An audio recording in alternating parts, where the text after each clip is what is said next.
কাছাড়ে জেলা পরিষদ দখল করবে বিজেপি, ফের দাবি করলেন মন্ত্রী কৌশিক।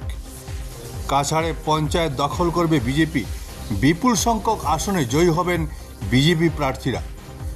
গতকাল বরখলার তাপাং বর্ষাঙ্গন জেলা পরিষদ আসনের চেংদুয়ার জিপিতে দলীয় নির্বাচনী সভায় এমন দাবি করেন মন্ত্রী কৌশিক রায়। সভায় অন্যান্যদের মধ্যে উপস্থিত ছিলেন নৃপেন্দ্রচন্দ্র দাস, সুশান্ত মুখার্জি, পূজা তাঁতি, জেলা বিজেপি সদস্য সুজিত দাস চৌধুরী সহ অন্যান্যরা। Bureau report, Barak vision. সেই দিন থেকে এই এলাকার মানুষ, চাতলা এলাকার মানুষ ভারতীয় জনতা এই এলাকা থেকে যারা বিধায়ক নির্বাচিত হয়েছেন, হয়তো কোন সময় কংগ্রেস, কোন সময় ইউডিএফ, বিভিন্ন রাজনৈতিক দল থেকে তারা নির্বাচিত হয়েছে।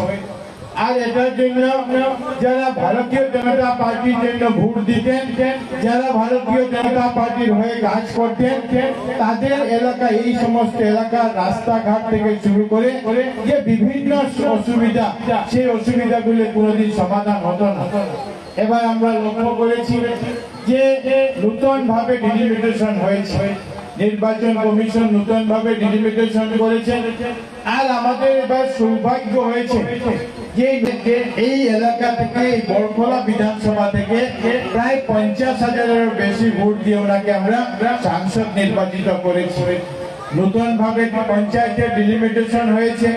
আর পঞ্চায়েতের ডিলিমিটেশনে আমরা লক্ষ্য করেছি কিছু কিছু যে বিধানসভায় যে নতুন এলাকা শিলচর বিধানসভা থেকে এই তাপাং এলাকাতে এসেছে, কিছু এলাকা অন্যান্য বিধানসভা থেকে এসেছে। এই সবাইকে নিয়ে নতুন জিপি তৈরি হয়েছে। এর মধ্যে চেংকুড়ি জিপি যেটা আগে ছিল সেখানেও কিছু পরিবর্তন হয়েছে, নতুন এলাকা অন্তর্ভুক্ত হয়েছে। আমাদের নতুন আরেকটা গাঁও পঞ্চায়েত চেংদুয়ার জিপি হয়েছে।